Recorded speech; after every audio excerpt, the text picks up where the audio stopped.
Hello, good morning, good afternoon, good evening, ladies and gentlemen. Wherever you are joining us from, you are welcome to the 2023 presidential election live updates. This is a special edition for our viewers all over the world. We will be giving you live updates of what is going on in Nigeria as we speak. Nigerians have trooped out en masse to vote for their presidential candidate. And the feelers reaching us from our correspondents in Nigeria is that election is going smoothly with minimal violence, minimal chaos. And that is what we want to hear, about our beloved country, Nigeria. But before we, give you the updates, before we start, streaming the updates for you, let's just have an intro.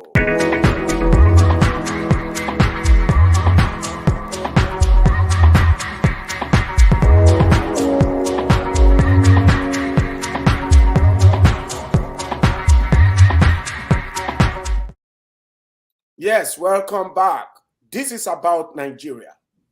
But as usual, we normally do our weekly check-in. You know what, Tony?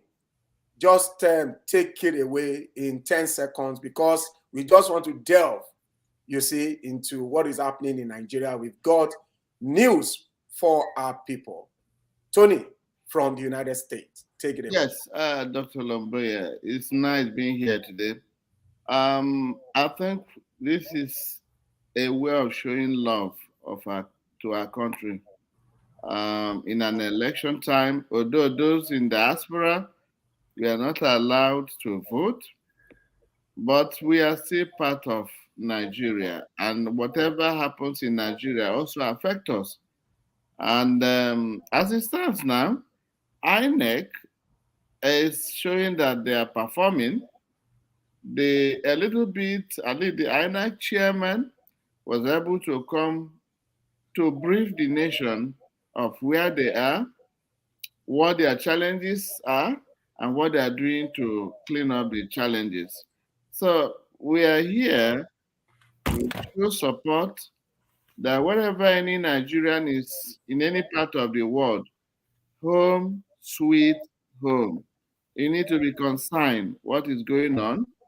And we believe that all things being equal, probably in subsequent election, INEC should consider the votes of Nigerians in diaspora.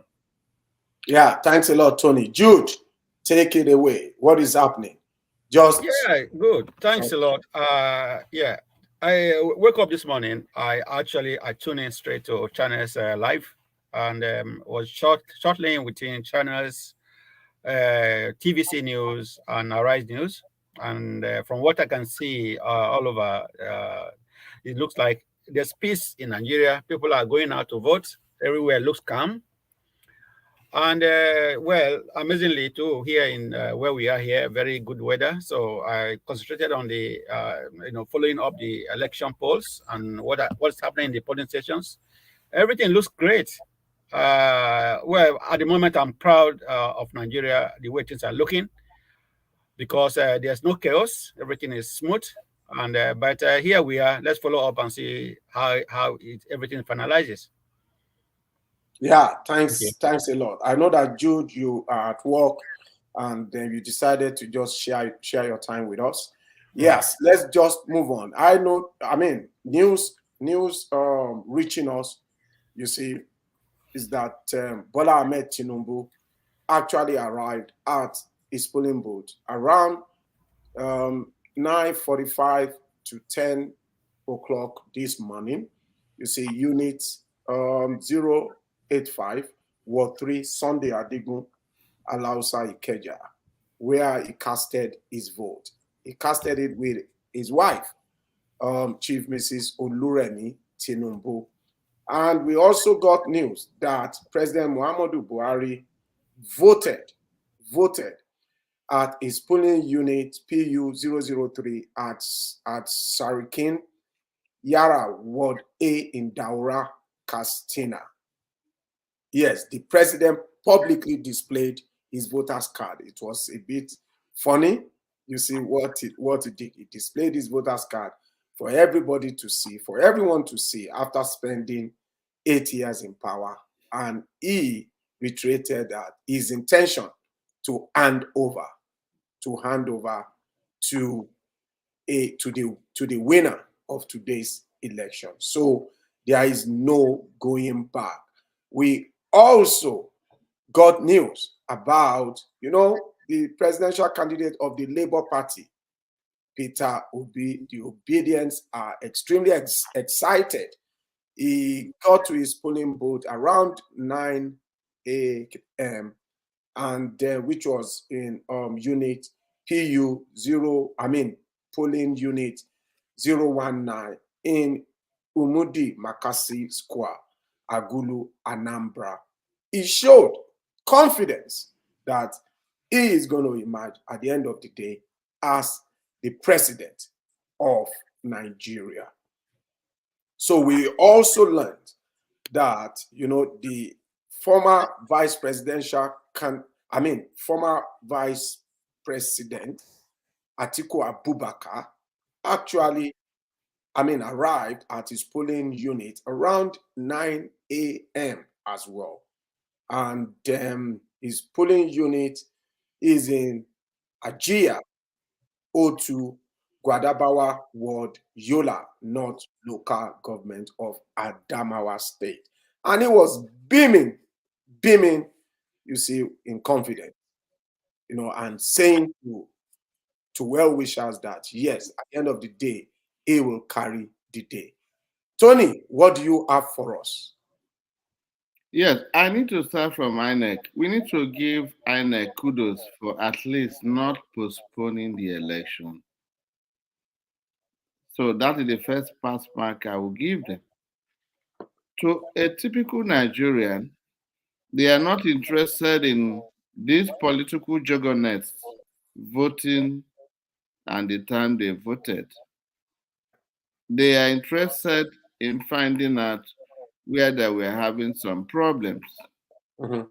And we thank INEC chairman for standing up to the occasion in briefing the nation of what is going on. He was able to itemize areas of conflict, areas of attack, and what they did to rectify that. Yeah. We probably give INEC kudos for that. There's a lot of areas of troubled people coming up to kind of trying to stop the election. But he confirmed that INEC did a good job in making sure that things are going well. And one thing we love about INEC briefing is that they are in a position to make sure that no Nigerian is disenfranchised.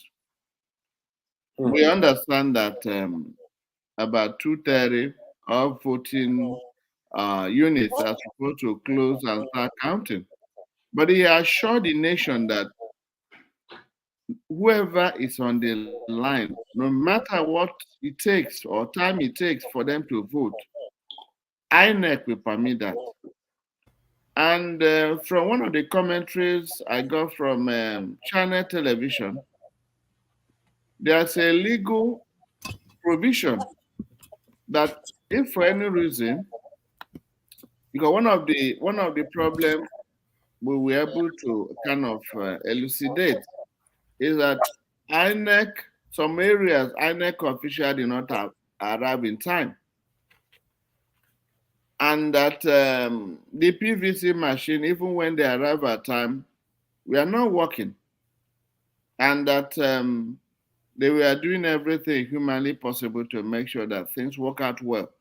The INEC chairman assured that in areas where you have shortcomings, there's a provision that INEC will remedy that. Take, for example, in areas where it's justifiably noted that there are problems, the neighborhood or the polling unit has 24 hours to be extended to make sure they cast their vote. There are so many areas the INEC chairman itemized, like in the southeast, where some areas there are some uprising. He confirmed that security arrangements have been made to make sure that things are off. My only concern again is the NTA. It appears that NTA that is supposed to cover this election nationwide, I stand to be corrected, but it appears that justice has not been done. If not because of channel television, a lot of us in diaspora who don't know exactly what is going on with this election. So we believe that based on INEC chairman briefing, which he promised there should be a subsequent briefing, that things are under control. And we encourage Nigerians wherever you are in Nigeria, that INEC chairman has confirmed that if you're on the line, no matter the time it takes for you to vote, it is allowed. And it's important that we make justified reports. If for any reason your neighborhood or your polling unit has some issue, make sure it's properly reported. Because according to INEC chairman, if you report and it's justified and it's authenticated, whatever time it takes for you to vote, you must be allowed to vote. Okay, thanks a lot, Tony. Yes, we'll try as much as possible and give our viewers live updates. Jude, before I come back to you, you say I just want to read these statistics that came out from INEC, and in that it states that Nigeria, you see, we have about 93.5 million Nigerians, okay, that are registered, okay, to vote, but 6.3 million of them did not collect their PVC, so they won't be voting today, leaving 87.2 million. So if we know that historically we used to have like 23 million voters, okay, participating in the presidential election in Nigeria historically. So given that we have about 87.2 million, there was a serious turnout, especially the youth class. They came out to register, to obtain PVCs. The churches, the mosque, you see the charity organizations, you see the social media guys and whatever. Everybody actually participated in motivating our people to get their PVC. Now that we have 87.2 million Nigerians obtaining PVC, do you not think that this presidential election of 2023 could end up to be shocking? You see, we could see a shocking result, you see, coming out if the youth class come out en masse. And we know that is going to favor only one candidate, Peter Obi. Jude, just give us your life update. You see what you are getting from Nigeria, and try as much as possible to just comment on the fact that we have a serious turnout of people obtaining PVC. Yes, thank you, Dr. Kunle. From my assessment, from what I've seen so far, I was particularly trying to find out what's happening in the Southeast, because this is a great opportunity for the people of the Southeast to have someone be elected as a Nigerian president after we have seen Nnamdi Azikiwe being the only Igbo who has been fully represented in Nigerian, politics. So here we have Peter Obi from Anambra State, Close, just not too far from where Dr. Nnamdi Azikiwe was born. And I went to navigate to Anambra State, and I found out there was massive turnout of voters in Anambra State, and it was actually peaceful. Sorry, Jude. Yeah. Sorry, Jude. A news alert reaching us is that Right. there are reports of electoral violence in Ikate, Lekki, where thugs have been reported to have destroyed ballot papers and harassing, electorate. There are reports of electoral violence in Lekki, Ikate. Whoever is listening to us should please try and alert, the security operatives. We will try our best to alert them. But you see, anybody listening to us, can just endeavor to reach out to the security operatives. So Jude, please go ahead. Thank you so much for that alert you just given us.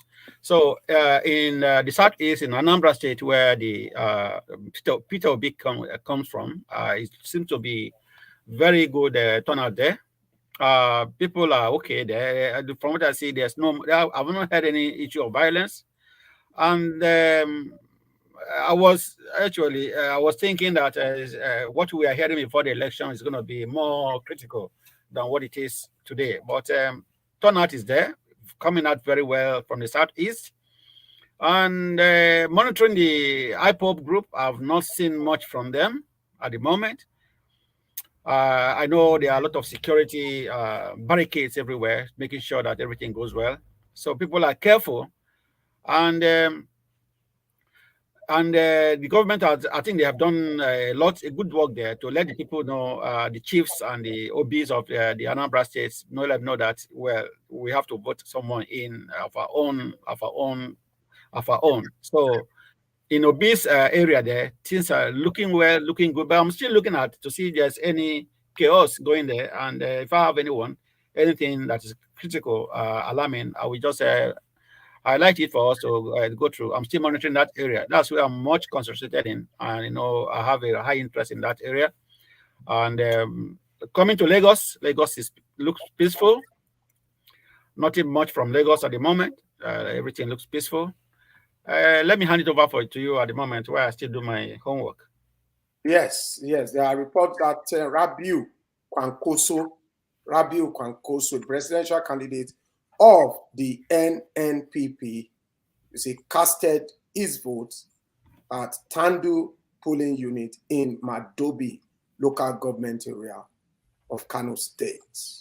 And he addressed the crowd, and he reiterated his expectations of having a free and fair presidential election. We also know that, the Director General of the World Trade Organization, Okonjo Iweala, also casted his vote. He shared, a picture, of obtaining, the ballot papers, the materials, and whatever, and casting a vote, shared it on our Twitter handle.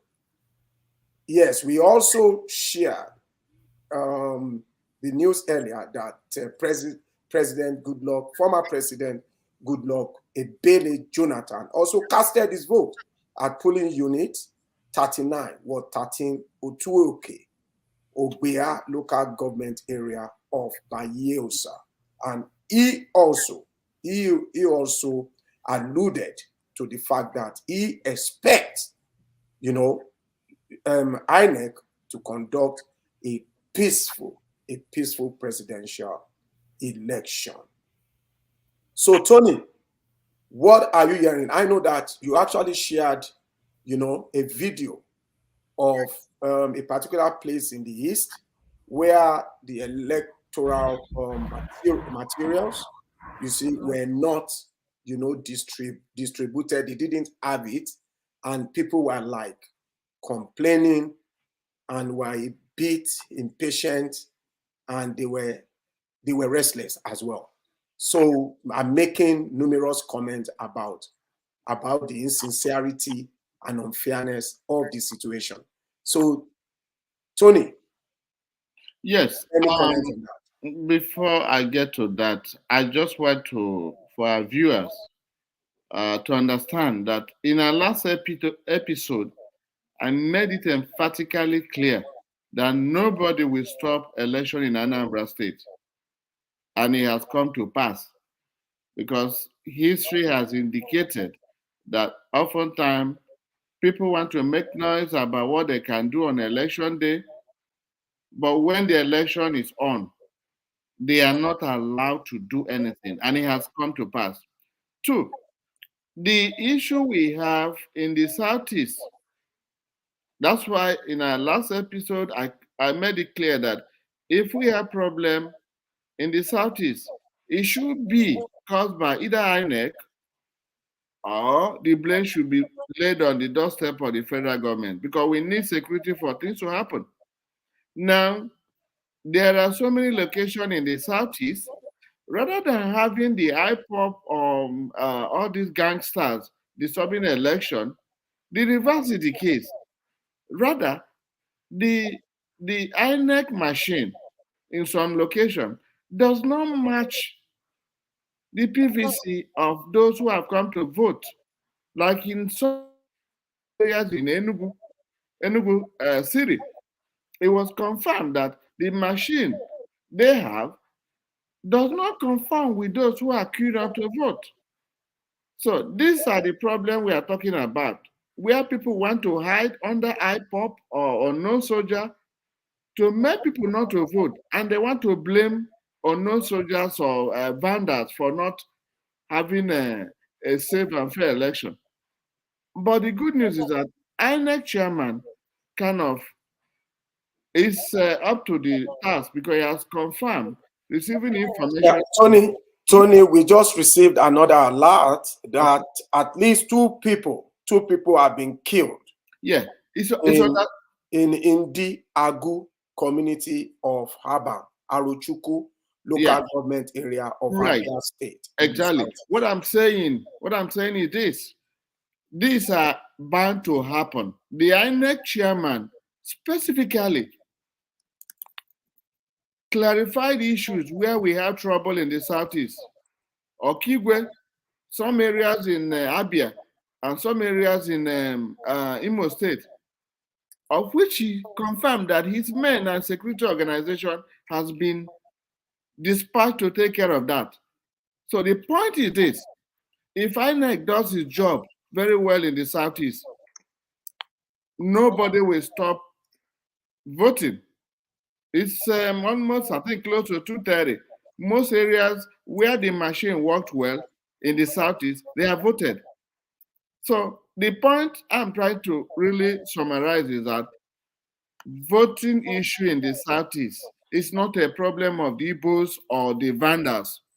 The security organization do their job. The people are willing to vote and they have voted. Even the governor of, I think, Imo State came out to clarify that some areas voting has been done and is safe. So we don't want to be blamed that voting in the Southeast was caused by the Igbos. No. We were ready to vote and people voted. Areas of concern, the INEC chairman confirmed and indicated that had been redressed. But you can't rule out, you are not going to have 100% safe election. There must be areas of, which is even in Kaduna State, there was an attack. El-Rufai came on air to confirm that there are some areas people were attacked. So it's all over Nigeria. It's not just peculiar to the Southeast. But we must commend INEC and security organization for doing a good job. Yeah, Tony, let me say this, okay? In pointing out this electoral violence, I must say that it cut across everywhere, and nobody, I do not believe that anyone will blame the Igbos of causing it. We know that there are miscreants everywhere. You see, we just reported that in Ikate, in Lekki, Lagos State, there was, or there is still currently going on electoral violence. Okay, so let's just try to give our update as we see it. And I believe that the audience can actually can make up their minds, okay, of who is instigating such violence. And we know that our politicians sometimes, okay, they could be very, very cunning, okay, because there is something like what happened in Osun, whereby the tribunal actually, cancelled elections in many wards where there were overvoting. Who says that the opposition, you see, can't intentionally overvote just to cancel all the elections there? Who says? And who says that, okay, the opposition cannot intentionally, when they know that they cannot win, and they just instigate violence in probably Peter Obi's state, that they know that Peter Obi is going to win handsomely. Okay, they can instigate violence there. Okay, so we know the antics, we know what could happen, and Nigerians are not fools. INEC, you see, they are not fools. Okay, and you have reiterated the fact that we should give kudos to INEC for ensuring that this election happens. 2, if we see any violence in any part of the country, be it east, west, north, it is not about the people. It's about the Nigerian government. You see, they are supposed to ensure that they mitigate electoral violence. They stop it, they nip it in the bud before it raises its ugly head. Jude, over to you. What are you hearing from Nigeria so far? What are you hearing? Well, nothing much at the moment, but in Lagos, I just were going through some reports from Lagos State, some voting stations. I think some machines have malfunctioned, and some of the voters were asked to come back later because of malfunction of the ballot boxes of the machines by INEC, which is not turned to worry so much about, because it's just some minor polling stations in Lagos State. It's some of huge majority of people are voting well, but they have a long queue of people still queuing to vote. And in the morning in Lagos, INEC, some of the stations, they arrive very late, and as such, people were angry. But then I think there are some energy for people to come out. People are willing to come out and vote, and people are still coming out. So that brought some long queue in Lagos State, Lagos City, as in short. That's where the issue is at the moment. But INEC are working hard to correct any anomalies in the police stations in Lagos. Peace is going on. There's peace in Lagos at the moment. Okay, so the commenting consensus is that, the 2023 presidential election has been largely peaceful, with news, filtering in of mild violence, in some areas.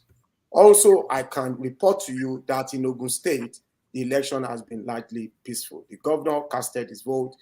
Yemi Osinbajo also casted his vote. I think he casted at Ikenne in Ogun State. So many, and Ibikunle Amosun also casted his vote in Abeokuta. And I can also report that my dad too also casted his vote. Alhaji Tajuddin Lemboye is 82 years old. He will be 83 this year. He went out and he casted his vote. So we are very, very happy that things are working, things are moving, slowly but steady. And we believe that when we come back on air in the next couple of hours, we will be able to give you a full report of what has been happening in the Nigeria's 2023 presidential election. Tony, in wrapping up, and to round up Lagos, sorry, Tony, I think there are some reports coming in from APC stronghold in Lagos. Some snatching of ballot buses have occurred. I'm monitoring that to see if I can get more information on that. Okay. Wow. So in APC stronghold. Yeah, in Lagos State. Okay. Tony, Yes. wrapping up. Yes. I think so far so good. It appears we are in the right direction. Bearing any unforeseen circumstances, I think we're going to have a successful election. Oftentimes, it is the counting that create the problem, but the electronic transfer result going to help us out at this. Yeah. So, and the INEC chairman appear to be ready to be giving us updates at every interval. So we continue to wait for his updates. I know, like I said earlier on, you can't expect a 100% free and fair election. But if we have up to 85, 90, we should thank God. It appears we are moving up the ladder. Because previously, just like Jude said about snatching of, problem happening in Lagos State, oftentimes, most of the states will be having similar problem. We equally need to give kudos to Channel Television for helping those in diaspora to know what is happening. So where we are now, we keep our fingers crossed. We think we are moving in the right direction. And we hope at the end of the day, the election will be successful. Yeah, thank you so much. And we want to thank, our Nigerian correspondents for the news update. He has been really, really helpful in, sending us live updates and, and a lot of major events happening across the country. So we want to say a big thank you to our viewers, and we will join you again in the next couple of hours, around 9 p.m. in Nigeria, to give a recap of the 2023 presidential election.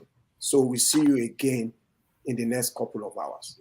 Thank you. Thank you, Tony and Jude.